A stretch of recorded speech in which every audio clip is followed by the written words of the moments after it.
Welcome to the second session of the New York Combinatorics Seminar. Our speaker today is Joseph Briggs, and he will speak on rainbow conjectures. Joseph, the floor is yours. Thank you. Thank you so much, Sandra. So thank you for the invite. It's lovely to be here and see a very, very active discrete math community up in New York.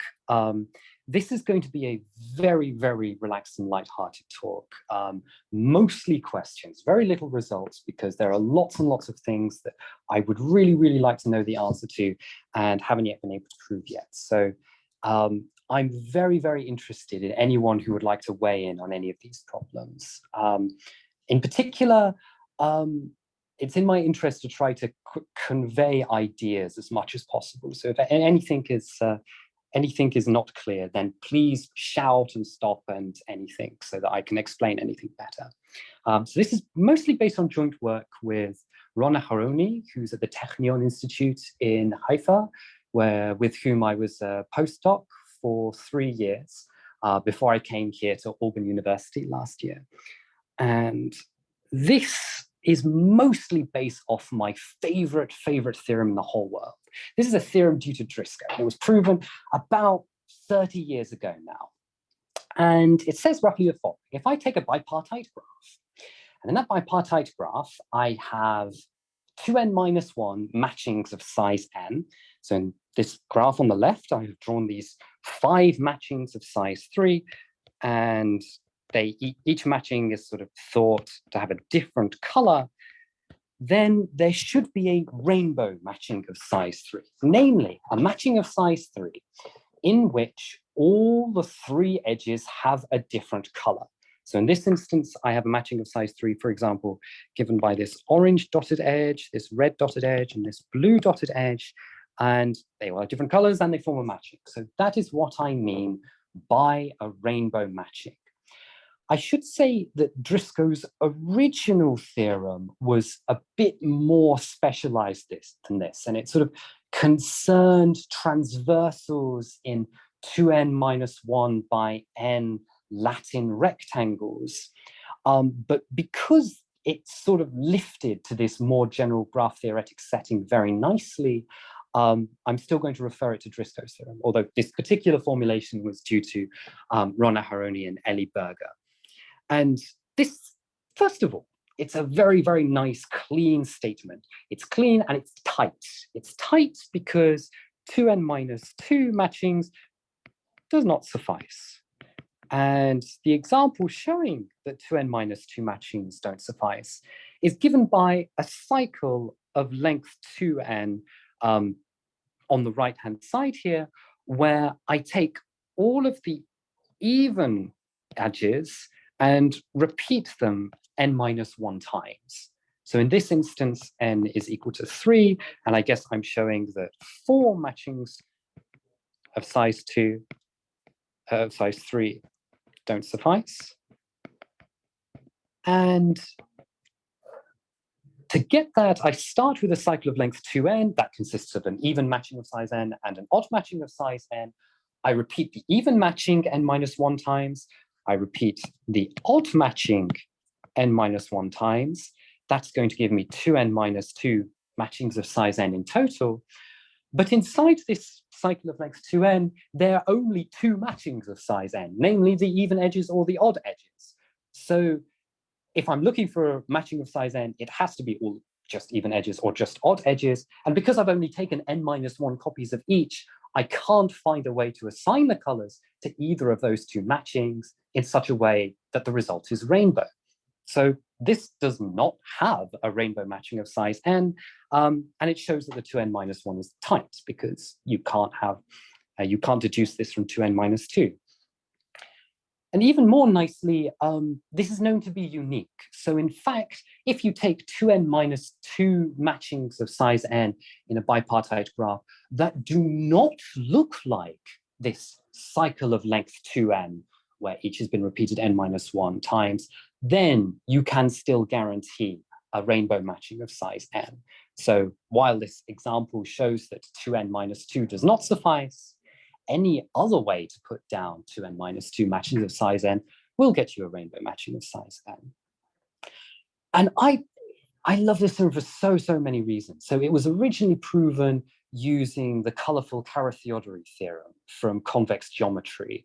There is a way to encode the information of these bipartite matchings, or these transversals of Latin squares, in terms of V convexing sets in 2n minus 1 dimensional real space. And then it follows very neatly from this standard technology from convex geometry there. There are also two topological proofs as well of this theorem that sort of rely on simplicial complexes and collapsibility results that relate to the topological Hall machinery that Ron develops. But I'll talk a little bit about purely combinatorial proofs that we're able to glean some information out from as well. In particular, it's the combinatorial proof that's known to be able to get the uniqueness of this example on the right.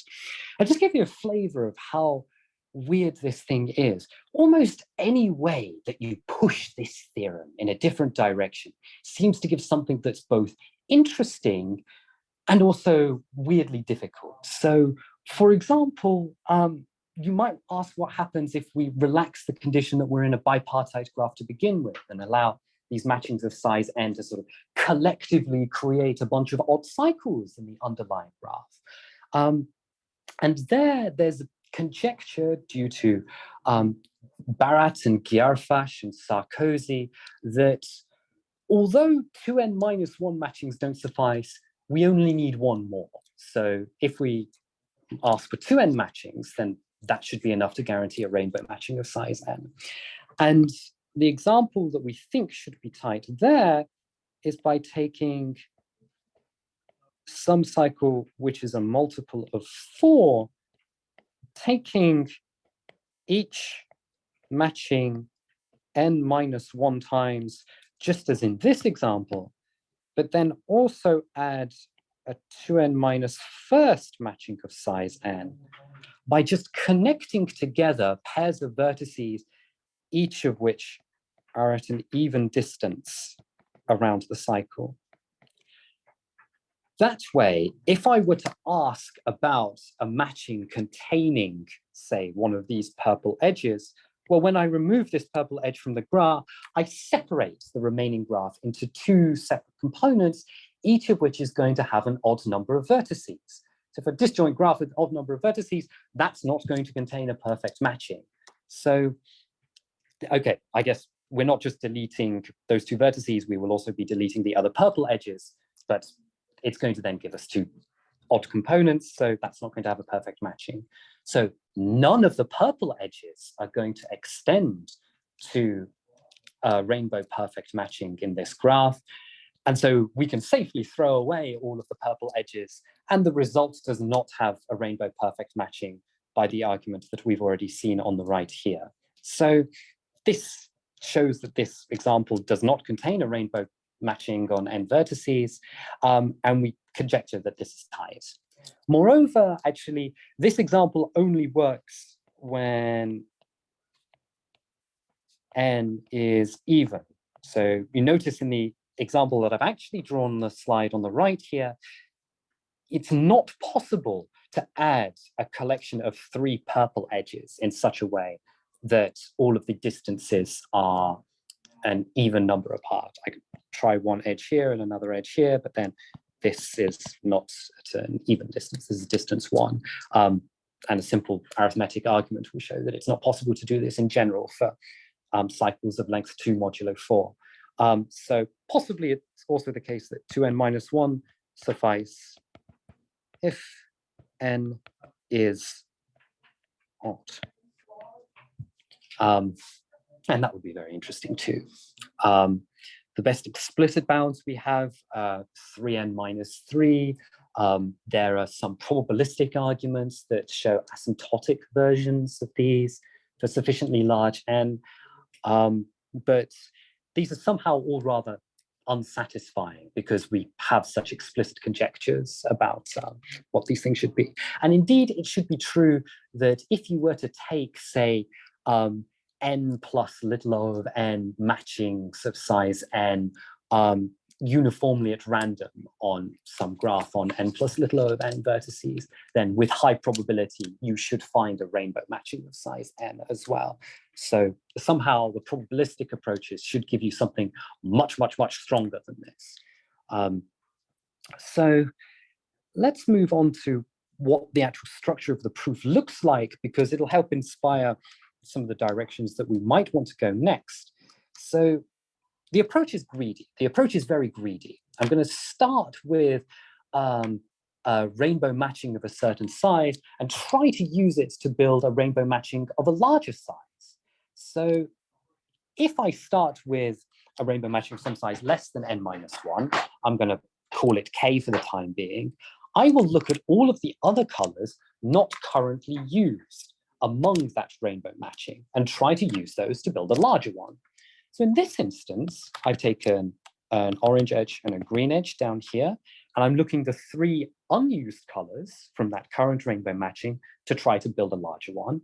Now, each of these 3 colors, because they have size n and the current rainbow matching only has size at most n minus 1, this means that each of the colors are going to give me an augmenting path. So like the blue matching is going to give me an m augmenting path here.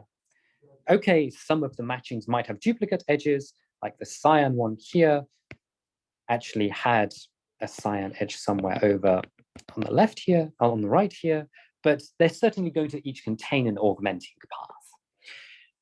Now, there's this sort of standard combinatorial equivalence between bipartite graphs and directed networks.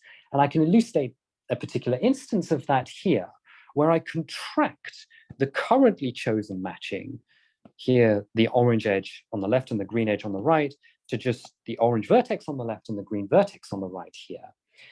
Each other edge in the graph is then going to correspond to a directed edge in a network where the out vertex of the edge is given by the bottom vertex of the edge, and the in vertex of the edge is going to be given by the top vertex of the edge. So this blue edge in the middle here is going to correspond to an edge from the orange vertex to the green vertex here.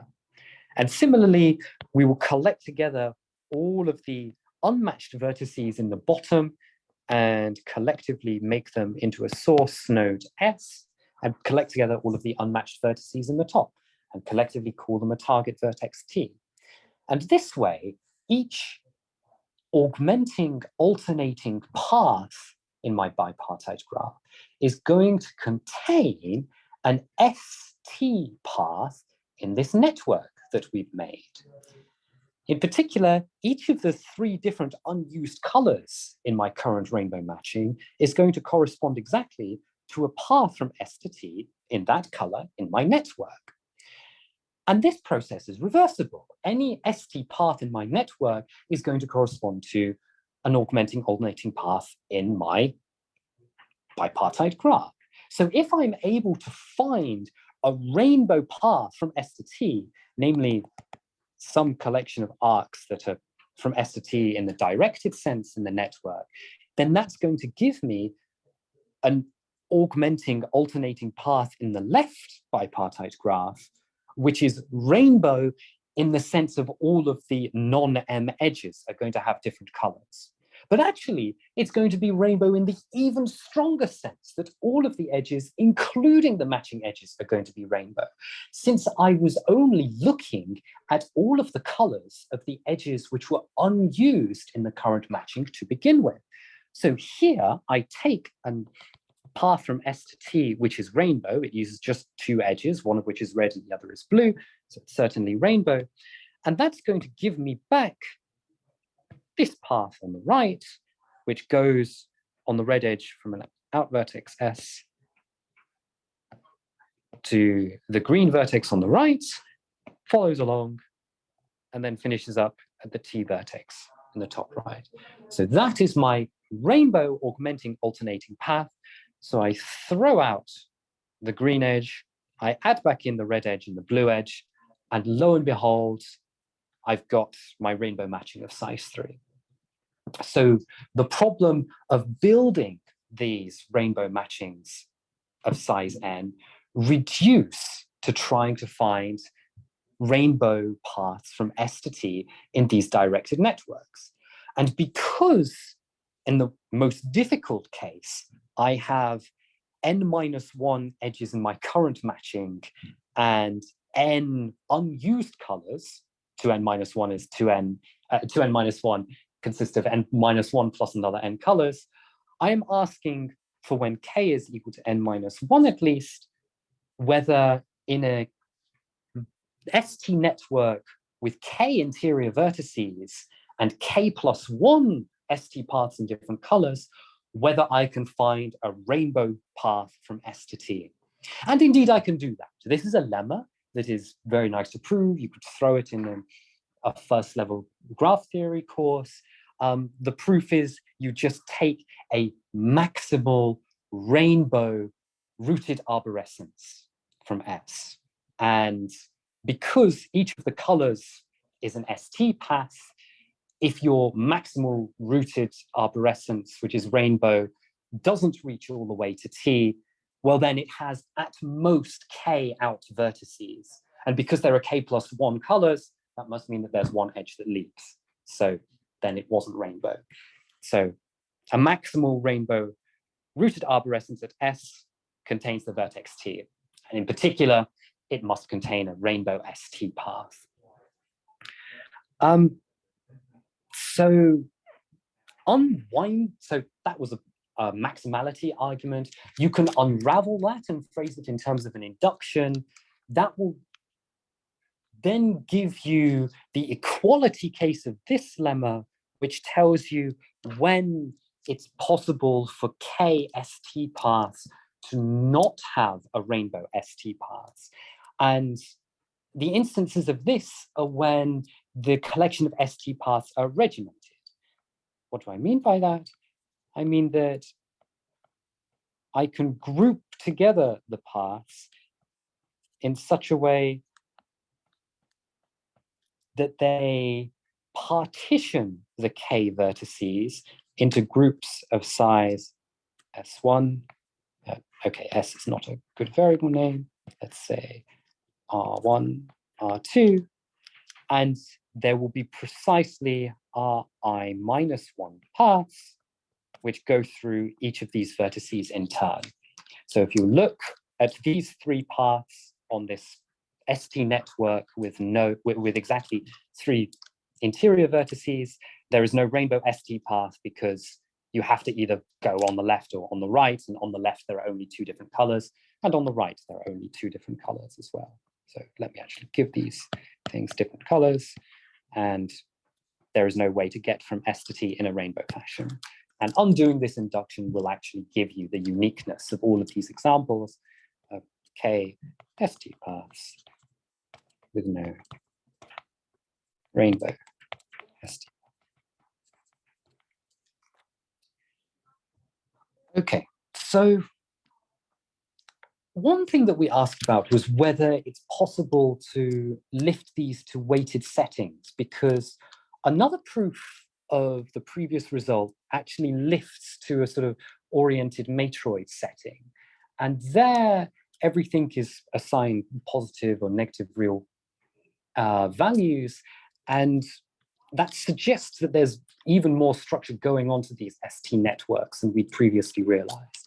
So we want to know if it's the case that Drisko has a stronger weighted version as well, where I give to each of these edges some non-negative real weights in such a way that they all of the matchings that I'm prescribed at the start have some bounded above weights, and then ask for whether it's possible to have a rainbow matching which also has a bounded above particular weights of the same amount. We weren't able to prove this. I don't know why, but this seems to be more difficult than the ST path version in this setting. But we were able to prove a corresponding result in the ST path setting.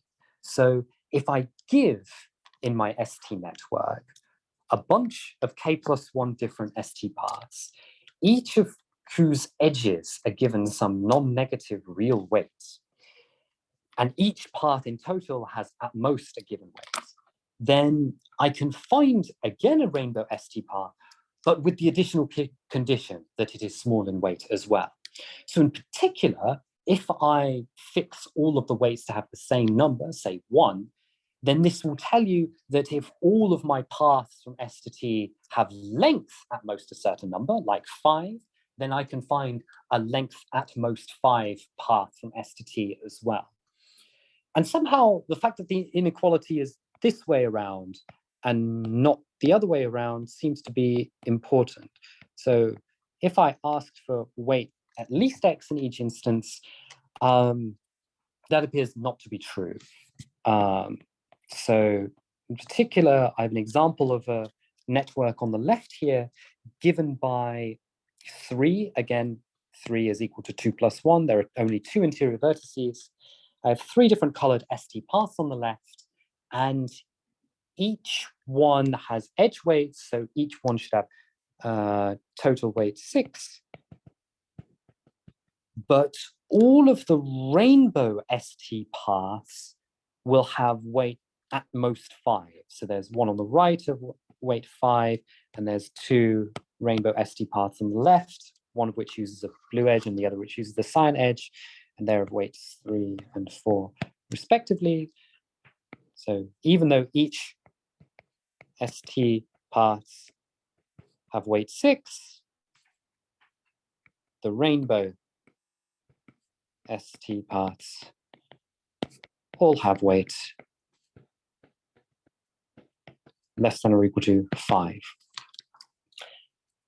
We can guarantee an ST path of at most the given weight of all of the paths that we had to begin with. And this is somehow a monotone property. If I were to make any of the paths have slightly smaller weight, it only becomes easier to find a rainbow path, ST path of at most that given weight. And we have to be a lot more careful in our inductive proof on the right here. So I take inductively some given rainbow arborescence and try to look for which edge I'm going to be including next to the rainbow arborescence. Well, I have some number of unused colors in the current rainbow arborescence on the right. Here I have an orange path, a red path, and a gray path. And I look for the cheapest next vertex to reach. I certainly don't want to be including any particularly heavyweight edges because they're not going to be useful, especially if I don't even have edges from those that go anywhere beyond. I also don't necessarily want to use a Prim's algorithm type approach and just claim the cheapest edges that are still usable, because they may not have any useful edges going to their start vertex either. Instead, I'm going to try and choose the cheapest edge in terms of the total weight needed to get to the new vertex. So I label, using all of the rainbow arborescence edges I have so far, all of the total weights needed to get to these vertex. So this vertex in particular has a total weight of 3 needed to get to it from a weight 1 and a weight 2 edge. And I ask, what's the weights that of all the other vertices that I can potentially reach? So here I can reach this vertex by a weight 7 edge. Over here, I can reach by this 1 and this 4 in a total weight of 5 to this vertex. And right at the top where T is, I guess the cheapest I can currently reach is from 3 plus 8, which is 11. So among the unreached vertices, 5 is the smallest, and I can get there by using this orange edge. So I add that to my current rainbow arborescence and repeat. And note that by choosing this edge of weight 4 rather than this alternative edge of weight 3, I have ended up making it possible to reach this vertex in a weight 5 rainbow path rather than a weight 6 rainbow path. So I'm able to be more greedy in that fashion, even though in this instance it's possible to get still a rainbow path from S to T of weight, I don't know, all of these have weight 7, 1, 4, and 4. So I guess these are all weight 16. Okay, but the corresponding version for Drisko, I still don't know, and would be very, very interested to see if this happens. Unfortunately, I can't apply this lemma directly because it might be the case that when we augment and alternate along this particular rainbow matching that I have, I might be throwing out particularly small weight edges and adding back in much larger weight edges. And these could sort of add and stack up as I repeat this process in some sequence of n augmentations to get my rainbow matching. But you could ask about alternative versions of this. I could have more coordinates in which I have, I don't know, 2 different kinds of weights, and ask about how many matchings I can have that are at most this weight in all of the possible entries in total. And I really, really don't know what the answers would be there. I suspect that it's no longer the case that 2n minus 1 is going to be the right answer there. So part of the reason that this is such a fascinating thing is that there is a really big and old conjecture floating around in the background of all of this, which people may have heard before. It's due to Reiser, Braudy, and Stein, and it states that in any n by n Latin square, you can find an almost transversal of the entries, namely a transversal. So I pick up n minus 1 cells, each of which are in different rows and different columns, where all of the numbers in each of those n minus 1 cells are different. And again, this has a generalization to the matching setting, where I say that if I take n plus 1 matchings of size n in a bipartite graph, then I can necessarily find a rainbow matching of size n.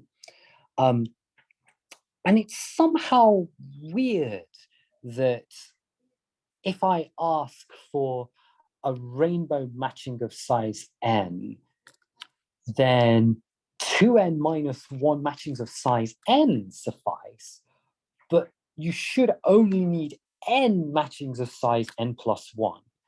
And somehow this jump from n matchings to 2n minus 1 matchings is really strange. We don't have good intuition yet for why this matching ought to appear, or why this jump ought to appear, which is part of the reason that we're trying to push this in lots and lots of different directions to get sort of some natural way to, I don't know, interpolate theorems that go between these. So in particular, take this theorem and try to extend it in lots and lots of different directions. And one other way, indeed, so perhaps one of the, so this conjecture is about 50 years old. And this is, by contrast, only about 30 years old.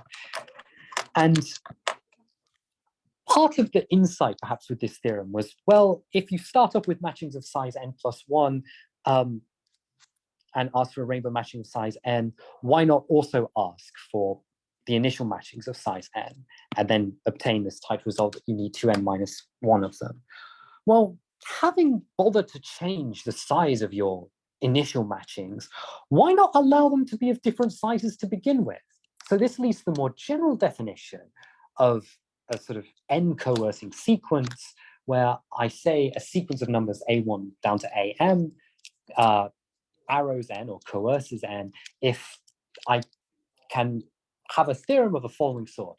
Any m matchings of respective sizes a1 up to am necessarily have a rainbow matching of size n, again in a bipartite graph. And there it was shown that even in the setting of Drisko's theorem, you can make it even more tight. So obviously this is a monotone property, and if I increase any of the AIs by an amount, it only becomes easier to guarantee a rainbow matching of size n. But we can actually drop some of these n's down to just matchings of size 1, 2, all the way up to n minus 1, and then have the remaining entries still be n. And it's still the case that if I have a bunch of matchings of these sizes, then they necessarily have a rainbow matching of size n. And this is a result of Ron Aharoni and a couple of his old PhD students, Danny Kotler, Rani Zip. Actually, one of them is his PhD student, the other is just a colleague of his. And this is tight in the strongest in the strongest sense.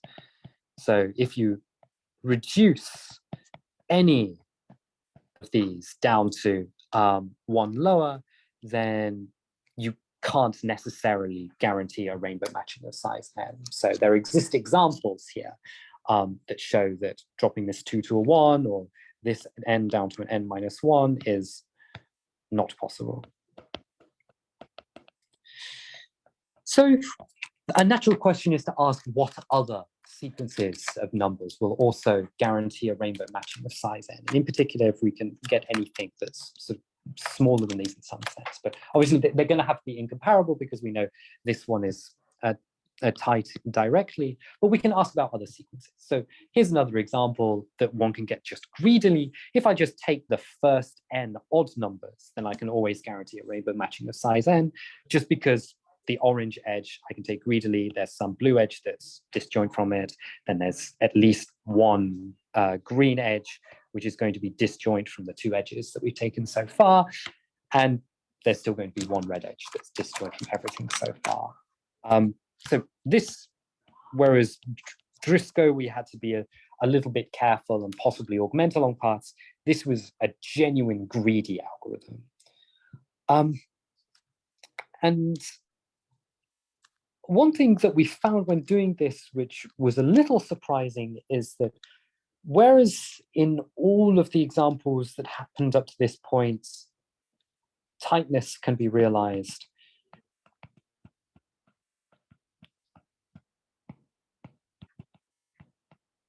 by a cycle. So, for example, in Drisko, we had a cycle where every matching was appearing twice. It's not the case that whenever a certain sequence of integers necessarily has a rainbow matching of size of a certain size, then there is an example. There is not always necessarily an example which is just taken by a cycle and duplicating edges. So the simplest instance of this we could found was that if I have 3 matchings of size 2, 4, and 4, there is not necessarily a rainbow matching of size 3. And this is exemplified by this picture, where we have a blue matching of size 2, a red matching of size 4, and a green matching of size 4. And there's no rainbow matching of size 3 here, right? If we try to use one of the 2 blue edges, then that would not allow us to use any of the other edges here because the red's both incident. But then there's no rainbow matching of size 2 in this C4 on the right. So this is the only example which shows that 2, 4, 4 does not arrow 3. But so that means that we might need more than cycles, but it's still a disjoint union of cycles. I've taken the C4 and maybe duplicated some edges. So another conjecture, if this sequence does not arrow n, then there exists an example consisting just of cycles.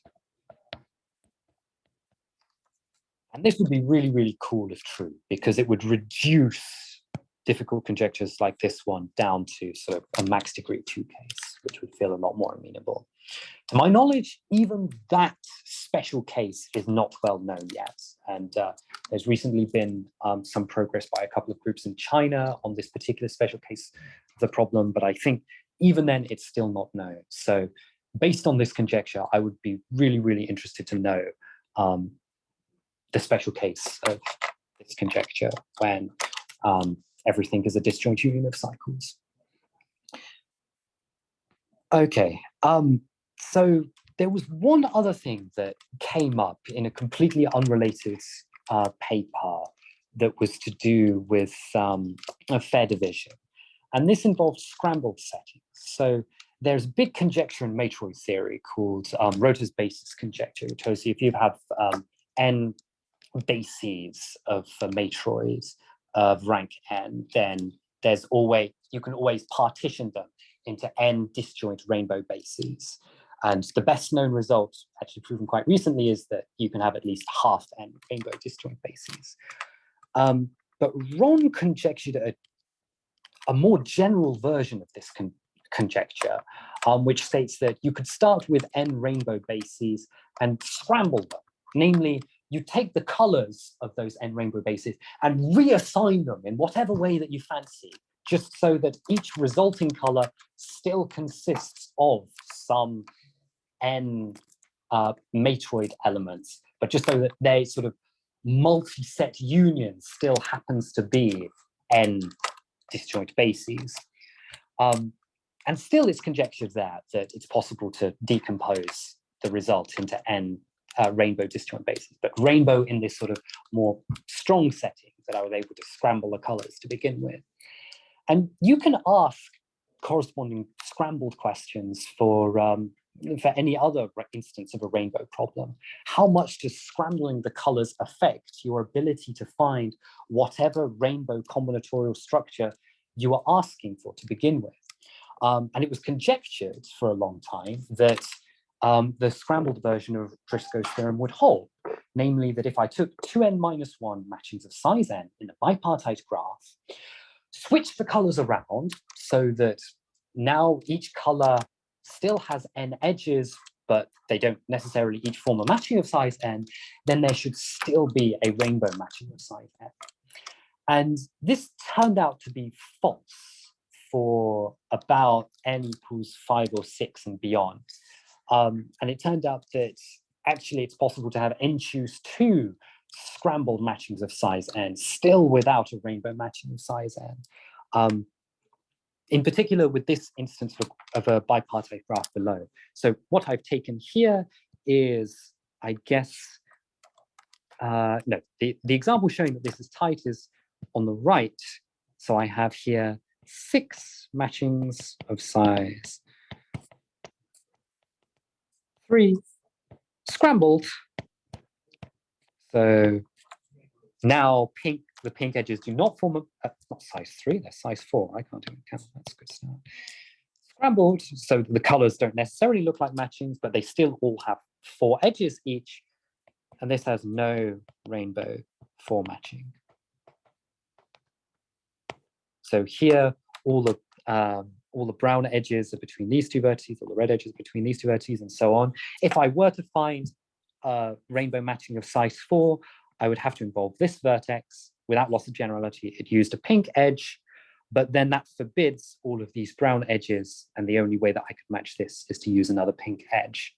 So this has no rainbow 4 matching, and to see that this actually can arise as 6 matchings of size 4, you could either say directly, well, I took 1 matching, which looked like that, I took another matching, which looked like that, and so on and so forth. You can build this thing one at a time, or sort of more cleanly, you just note that this is a bipartite graph in which every vertex is degree exactly 6. So Hall's marriage theorem will tell you that this decomposes into a collection of 6 perfect matchings.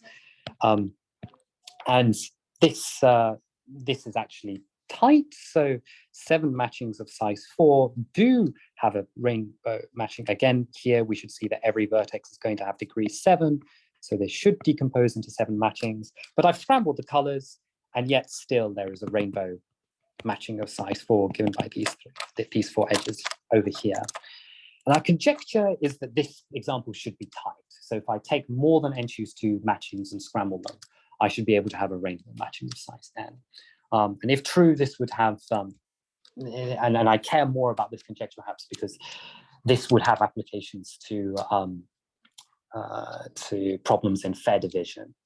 So I'd be very, very interested in this. But I can't prove it. And I can prove a corresponding, possibly weaker statement about rainbow ST parts, but I'm short on time, so I will just finish it off there. Thank you very much. Thank you.